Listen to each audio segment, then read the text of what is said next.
con ganas de contextualizamos hacia el exterior la otra vez, vamos a contextualizar hacia la historia esta situación que estamos viviendo, porque hay que saber de dónde se viene para imaginar a dónde se va, y para eso siempre contamos con Eugenia todas las mañanas, y está buenísimo contar acá ahora.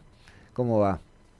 Bien, bueno, no sé, yo estoy un poco manija, un poco nerviosa, un poco ansiosa, como que quiero que ya sean las 6 de esta segunda vuelta electoral que en la Argentina tiene historia. Y les quería contar un poquito eh, cuándo empezó la segunda vuelta electoral en nuestro país, porque no es desde hace tanto tiempo. Digo, constitucionalmente empezó con la reforma constitucional de 1994. Hubo un antecedente no constitucional en 1972.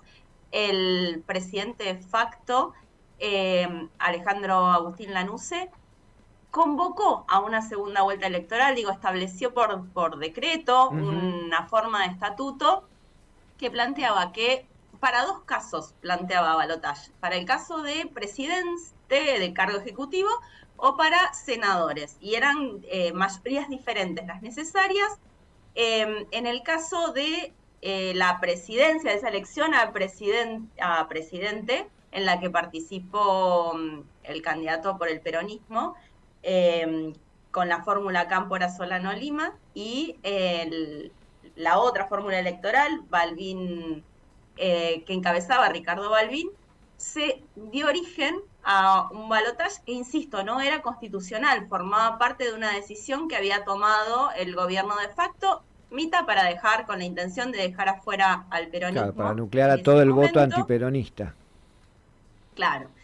Pero en realidad no lo logró porque Balbín había logrado casi la mitad de los votos, menos de la mitad de los votos de Cámpora, y decidió bajarse. Entonces se decide, o sea, se queda como ganadora la fórmula Cámpora Solano Lima. Constitucionalmente tenemos balotaje desde 1994. Se establece solamente para la elección presidencial, Ujú. ni la legislativa, bueno, la legislativa claramente ninguna otra jurisdicción, pero algunas otras jurisdicciones sí pusieron balotaje para sus elecciones un tiempo después, como la Ciudad Autónoma de Buenos Aires, Corrientes, Chaco y Tierra del Fuego. Ujú. Esas cuatro En las provincias tienen elecciones balotaje de las 24. tienen, exactamente, tienen balotaje. En la Argentina, a pesar de que está desde 1994, la primera y única vez, además de esta, que votamos en segunda vuelta fue en 2015, porque si bien en 2003 se iba a segunda vuelta, Carlos Menem en esa ocasión renuncia a la posibilidad de ir a segunda vuelta electoral y queda elegido Néstor Kirchner con el 22% de los votos.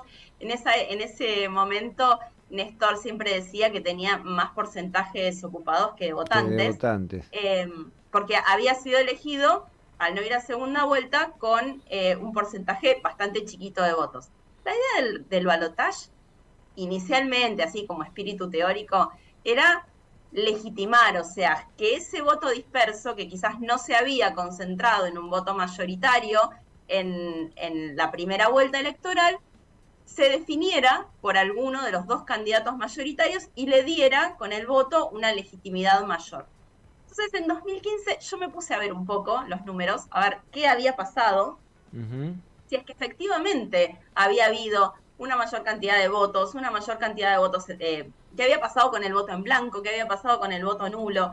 Bueno, en 2015, lo primero que se ve es que no hay una cantidad muy importante de variación entre la elección general en términos de porcentaje de votantes, ¿no? Entre la elección general y la segunda vuelta. En la elección general votaron el 81% del padrón electoral, y en el balotaje el 80%. Es un porcentaje muy alto del Sí. padrón si lo comparamos con el porcentaje que votó en la general, por ejemplo, en el 22 de octubre este año, que votó el 77%, es un poquito más alto, pero no hay una diferencia sustancial. No es que un montón de gente no fue a votar o eligió otra cosa. Sí hay una diferencia con respecto a la PASO, por ejemplo. En la PASO en 2015 votó el 74%, al 81% de la general aumentó un montón el porcentaje de votantes. Pero lo que me llama la atención, que me pareció notable, es lo que pasó con los votos en blanco y con los votos nulos, que son esos votos que Eventualmente podrían haberle dado legitimidad o podrían haber ido a uno de los candidatos. Sin embargo, si bien disminuyó casi a la mitad la cantidad de votos en blancos entre la general y el balotaje, se duplicó en el caso de los votos nulos. Es decir, hubo como una mayor intención de decir, no, ni siquiera te voto en blanco, ninguna de estas dos opciones me representa y lo quiero dejar claro impugnando el voto o anulando el voto.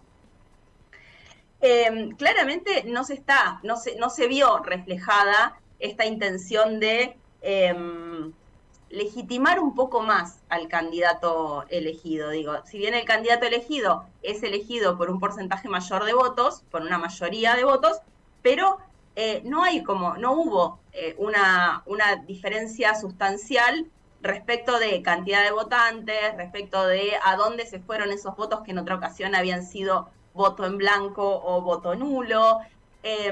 Fue como bastante parejo en ese sentido. Me parece que está bueno también esta ocasión para, si queremos como buscar un correlato estadístico de alguna manera, un correlato numérico respecto del efecto que tiene a nivel del voto en la resolución de una elección. Y saben que estaba como buscando la comparativa de qué había pasado en otros momentos, en otros países de América Latina que tuvieron balotaje hace poquito, a ver qué pasaba, digamos, si la tendencia se mantenía o no se mantenía. Pasan dos cosas que son como bastante notables. La primera es que siempre la diferencia en el balotaje ha sido como muy chiquitita. Tanto en Perú, en Chile, Brasil, Colombia y Ecuador, las diferencias son mínimas, son 50-49, 48-43, es como muy chiquita, no es que alguno tiene una diferencia arrasadora. Y tampoco hay una tendencia respecto a si se mantiene el resultado de la primera vuelta. En algunos casos sí es cierto que el candidato que tuvo más votos en primera vuelta resultó ser el ganador del balotaje. Pero en otros casos no, en otros casos lo que pasa, por ejemplo, en Ecuador, la candidata que tuvo más votos, Luisa González, en la elección general, que tuvo el 48,1% de los votos, terminó perdiendo, que tuvo el 33, perdón, sobre el 23 del candidato que resultó ganador, en el balotaje terminó perdiendo.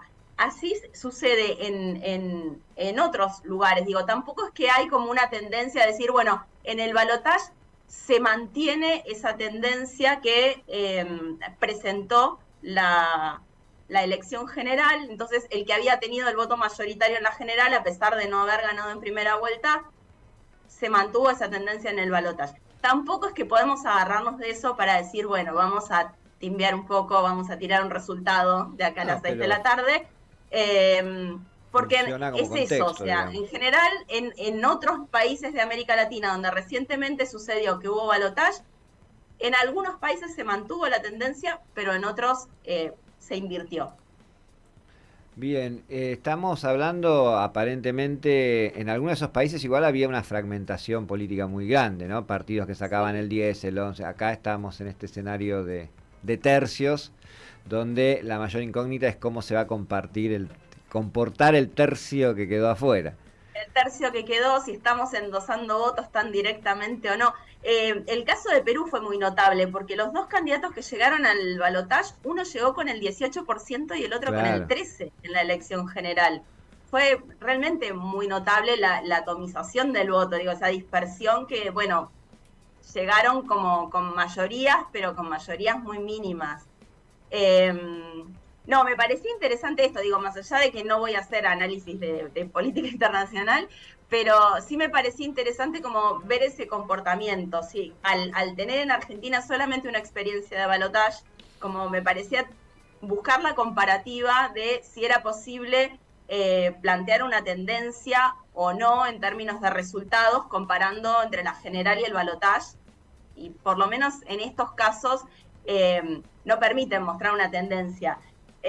Sí es cierto que en Argentina fue como muy notable lo que pasó, porque me sorprendió esto, ¿no? Al ir a mirar el número, no es que hubo una gran variación respecto de porcentaje de votantes, lo único que hubo sí fue como una duplicación del voto impugnado, pero que tampoco representaba en términos porcentuales una gran cantidad de votos, un gran porcentaje de votos. Entonces, digo, no es que va a ser determinante a la hora de plantearnos qué puede llegar a pasar o no sucedió en 2015, no sabemos qué puede pasar ahora. Bueno, ahí tenemos entonces el panorama con Eugenia. Este es entonces el balotaje que empata la estadística entre balotaje frustrados y realizados en la Argentina. Veníamos Claro, 2-1 abajo, el Balbín Cámpora que no fue, el Menem Kirchner que no fue, el Scioli Macri que fue, y ahora con este ya y ahora tenemos equiparamos. tenemos 4. Igual recordemos que Balbín Cámpora no fue constitucional, digo. Fue una estrategia Claro, sí, usada por el gobierno como de nada facto en para ese tratar de tiempo. dejar afuera el peronismo. Como nada en ese tiempo, porque la Constitución estaba guardada en un cajoncito, si gobernaban Sabemos, claro, los sí, militares, que en algunos casos están relamiéndose con ganas de volver a hacer ese tipo de cosas, y suponemos que el pueblo argentino no les va a dejar. Muchas gracias, Eugenia, como siempre. Muchas gracias a ustedes. Abrazo grande. Eugenia Younis, entonces, historiadora, ahí pasando por el aire de Radio Estación Sur, contando un poco de este análisis sobre los balotajes en diferentes partes del mundo, a ver si y en generan... nuestra propia historia. Y en nuestra propia historia, a ver si generan algún tipo de tendencia o no. Tenemos más comunicación, más protagonistas, referentes de la política local que están emitiendo su voto en un ratito nada más. Mano milagrosa, el humo en la Mary Jane me hizo olvídame las cosas. Intenté amar, me salió mal, me movió el money.